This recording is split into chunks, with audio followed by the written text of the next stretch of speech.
Salut la famille! Alors je suis sûr que là vous êtes déjà beaucoup à savoir exactement où je suis. On est aujourd'hui chez Shmee 150. Il y en a sûrement beaucoup d'entre vous qui le connaissent. Merci beaucoup de nous accueillir. Pas de problème, salut tout le monde, bienvenue au Shmeemuseum. Bravo! Merci. Tu parles français. Alors comme toi tu as d'autres choses là à aller discuter avec toute ton équipe et tout, et en français tu parles pas trop français, je vais faire moi un tour de toutes tes voitures. C'est bon? Parfait. Parfait. Enjoy Alors, the tour. Yeah, there we go. On va faire un petit tour, la famille. J'ai fait un tour avec Tim, donc Shmee, de toutes ces voitures. Donc, j'ai un petit peu là dans la tête, mais il y a beaucoup de trucs dont je pourrais discuter.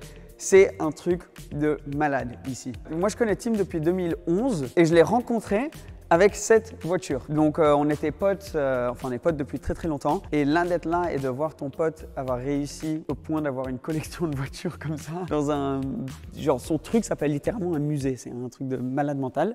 Mais je l'ai rencontré, il avait donc cette Aston Martin V8 Vantage Roadster du coup, et c'était sa première Shmeemobile, c'est comme ça qu'il appelle ses caisses. Il a vendu la voiture et ensuite il a pu la racheter il y a 1 an ou quelque chose comme ça, ou 2 ans, et la restaurer complètement. Elle est nickel. Mais l'histoire est tellement cool que c'était un peu sa première supercar qu'il a pu racheter, et il a la plaque d'immatriculation, sa date de naissance avec TB, c'est ses initiales. Donc trop stylé.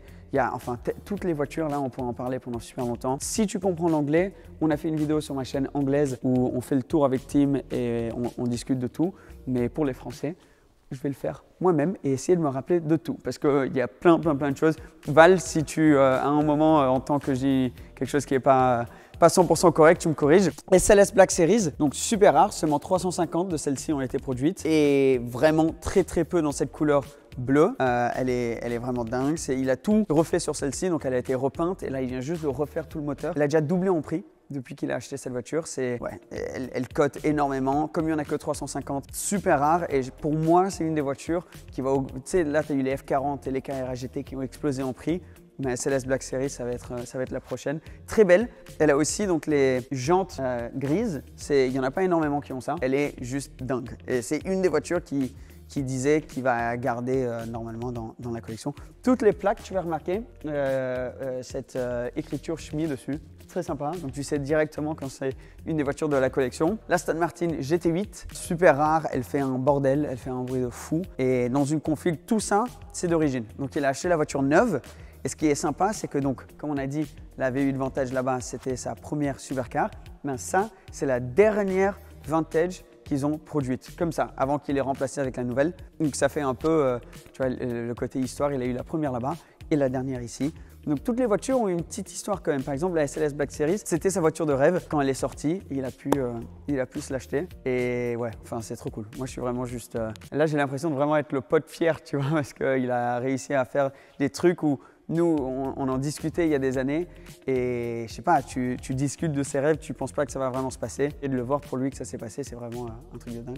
Là, une Lotus Elise, donc c'est la dernière, donc c'est la Final Edition, donc c'est la dernière édition de l'Elise qu'ils ont faite. Celle-ci dans une couleur orange, donc qui rappelle les anciennes F1. La couleur est dingue, par contre elle perd un peu, quand c'est une couleur qui est aussi vibrante que celle-ci, elle perd un peu dans le soleil, mais ça fait partie du charme. Elle a déjà fait genre plus de 15 000 km en juste quelques mois. 14 couches de peinture, ouais, c'est exactement ça. C'est dingue. Et la plaque, elle est juste ouf aussi, Final, pour la Final Edition. La 675 LT Spider, pareil, on en parlait avec Tim, on disait que des McLaren, je pense que c'est une qui va être le plus collectible dans le futur. Les P1, bon, bien sûr les F1, et la 675, ça a l'air d'être celle dont les gens parlent le plus. Il a ça depuis très longtemps, c'est une couleur qu'ils ont développée juste pour lui. On ne pense pas qu'ils ont refait sur une autre voiture. Ryan Purple, je crois il me semble que c'était la couleur. Tu as des petits détails bleus dans la peinture violette et aussi surtout les détails gris sur le carbone. Elle a tout le pack carbone. Celle-ci, ça fait super longtemps qu'il a. Elle est juste... genre toutes les voitures, je veux dire, ah, elle est dingue, je vais me répéter, mais genre, mec, regarde la caisse quoi. C'est un truc de malade mental. C63 Black Series, donc une autre Black Series. Celle-ci avec le Aeropack. Donc tu as le grand aileron derrière. Il était en train de nous expliquer que l'aileron derrière, justement, c'est pas juste un aileron qu'ils ont mis sur l'arrière de la voiture. Ils ont changé carrément tout le coffre. Voilà, cherchez le mot. Ils ont changé tout le coffre. Celle-là, elle a aussi les sièges confort. Au lieu d'avoir les sièges baquets, les gros sièges baquets, celle-ci, elle a les sièges confort. Il n'y en a pas énormément qui ont ça. Et encore une fois, la plaque. Toi, t'es fan de ça? T'aimes beaucoup, toi, les C63 Val, non? Ouais, là, comme Ça, c'est très sympa aussi. Donc, il n'y en a que 50 au monde. C'est une Focus RS Heritage Edition. Donc, que 50. Et pareil, elle a une histoire avec la Ford GT. C'est en hommage d'une ancienne Ford d'il y a très longtemps. Oui, c'était une Cosworth, pardon. Et c'était donc Allenman Racing qui avait fait une course dans l'ancienne Cosworth, que celle-ci est en tribute. Et la Ford GT est dans les couleurs Allenman Racing. Donc, enfin, il faut aller chercher bien loin le truc. Mais il y a une raison pour ces voitures. Malheureusement, apparemment, elle va être vendue dans pas trop longtemps. Mais c'est une DBS, boîte auto, et il n'y en a que eu 6 dans cette couleur de bleu. Donc, super rare. Et quand il avait la Vantage, son rêve, c'était de s'acheter une DBS. Et il n'avait pas les sous. Et donc, du coup, quand il a eu l'opportunité, maintenant, il s'est dit, maintenant que je peux, je vais acheter cette Aston. Donc, voilà, il s'est gavé. Ah oui, c'est le même prix. Maintenant, elle vaut un petit peu plus maintenant parce qu'en fait en Angleterre ils n'ont pas augmenté autant les DBS qu'en Europe ou aux États-Unis. Les deux valent le même prix. Pour ça il n'y en a que 50. Après le prix à la maintenance, c'est pas la même histoire. Et tu vas voir, tu as plein de petits jouets un peu de partout. Il va garder tous ses anciens pneus pour pouvoir faire, parce que le garage il n'est pas fini. Je vais vous expliquer vite fait après. Mais là c'est vraiment, il vient juste de tout mettre en place. Il n'y avait même pas les lumières qui venaient d'arriver. Maintenant, tu as vu, c'est tout bien illuminé et tout. Là, on a donc cette Jaguar. Ça, c'est la voiture de Maximilian Cooper, qui est le fondateur de Gumball 3000. Il y en a eu 6 originales dans la config S, comme celle-ci. Et ensuite 3 qui ont été reconvertis en S. XJ220, c'est le modèle. Et donc ça, c'est une des 3 qui a été reconvertie. Donc techniquement, il n'y en a que 9. On a GTC 4 Lusso avec le V12, donc le gros V12 dans celui-là, et qui est dans la même config que la SF90 qu'on va aller voir à la fin. Il y a des années, on était allé avec Tim, quand on avait même habité ensemble à Londres pendant une période et tout. Et quand c'était cette période-là où il achetait sa première 675 LT, il avait acheté une FF. Et on avait fait un peu un tour de l'Europe dans une FF qui était quasiment dans la même config que celle-ci.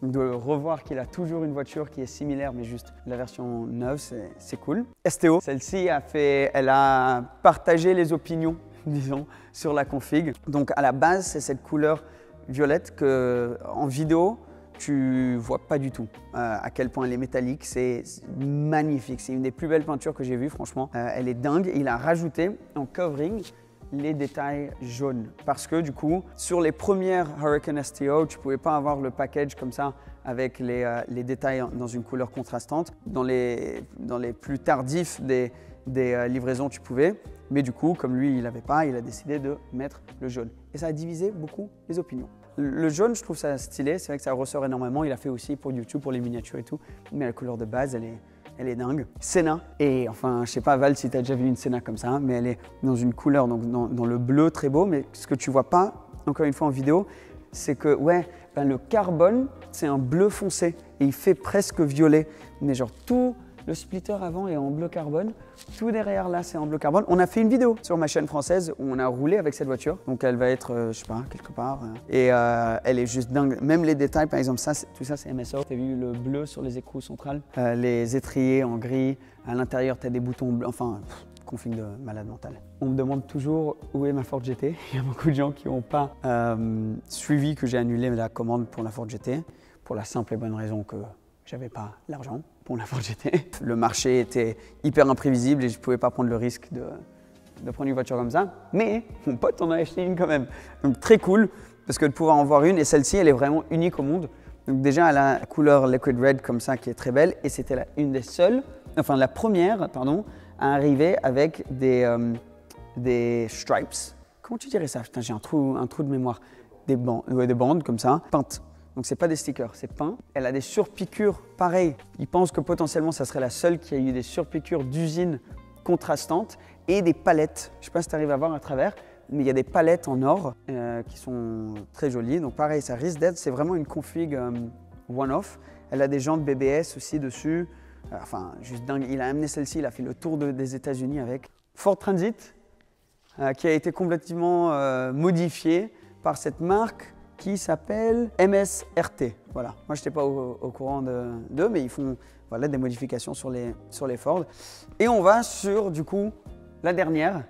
Enfin, la dernière ici. Après, on vous mettra là sur l'écran. Derrière, il y a un autre garage où il a 2-3 trucs sympas aussi, mais qui n'a pas encore été tout refait. Ici, la dernière voiture qui est là, c'est la SF90. Donc elle a la même config intérieure que la Lusso. Elle a cette couleur bleue, pareil, il a acheté cette voiture neuve et elle est juste magnifique. Là, elle est en train de charger derrière. Il y a une prise ici et une autre prise là-bas. Regarde, en train de charger. Voiture d'équipe pour les gens qui gèrent le garage ici. La SF90, je sais pas, en vidéo, la config, j'étais moins fan. Ouais, très simple la config, mais ça marche quoi. Ouais, en vrai, je sais pas, elle a une présence, le bleu, il est profond. Elle est très élégante, ouais. Non, t'as raison. Et avec les étriers jaunes là, c'est super beau avec le logo Ferrari et là les shields. Mais tu imagines, là on a une SF90, GT, Senna, Nesteo, une 675 LT. Et tout ça, bien sûr, il y a des vidéos de partout dessus. Alors viens où je suis maintenant et je vais te montrer un petit peu ce qu'ils vont faire niveau travaux. Parce que moi, ce que je trouve cool, c'est bien sûr toutes les voitures, mais ensuite tout le garage, c'est tellement stylé. Donc là, ça va être l'entrée. Où il y a la Ford, là, ça va être comme un salon d'entrée où tu vas arriver, tu vas pouvoir t'asseoir, etc. Ici, ça va être comme dans un pit de F1, quoi, d'une équipe de F1, et tu auras une voiture vraiment mise en avant. Et après, tu auras des petites cuisines, des trucs comme ça. C'est tellement, tellement cool. Il y a des voitures qui ne sont pas là, une Zenvo d'ailleurs, une autre Black Series, une AMG GT Black Series, plein d'autres voitures qui ne sont pas encore là. Mais c'est dingue de voir ça. Si tu comprends l'anglais et que tu as envie de voir plus de vidéos de ça, bien sûr, il y a la chaîne de Shmi. Et je voulais juste partager ça avec vous aussi. Il est tard, on a presque plus de batterie sur la caméra, donc on a dû faire un peu en speed, mais au moins vous avez pu voir toutes les voitures autour de nous et découvrir le garage mythique, le Shmuseum, le Shmi 150. Et si, comme pour moi, ça vous motive, ben ça me fait plaisir parce que le but, c'est vraiment, en tout cas moi, quand je viens dans un endroit comme ça, c'est de le regarder et se dire, c'est possible quoi. Si tu es fan de voiture, si tu mets le taf, si tu crois en toi-même et que tu es prêt à donner les sacrifices, tu peux y arriver. Et après, un jour, regarde, tu peux avoir ça. C'est incroyable. Félicitations à lui et la famille. Je vais vous laisser sur ça parce qu'on a vraiment presque plus de batterie. À la prochaine. Abonne-toi si tu ne l'es pas encore et ciao, ciao. Bye bye.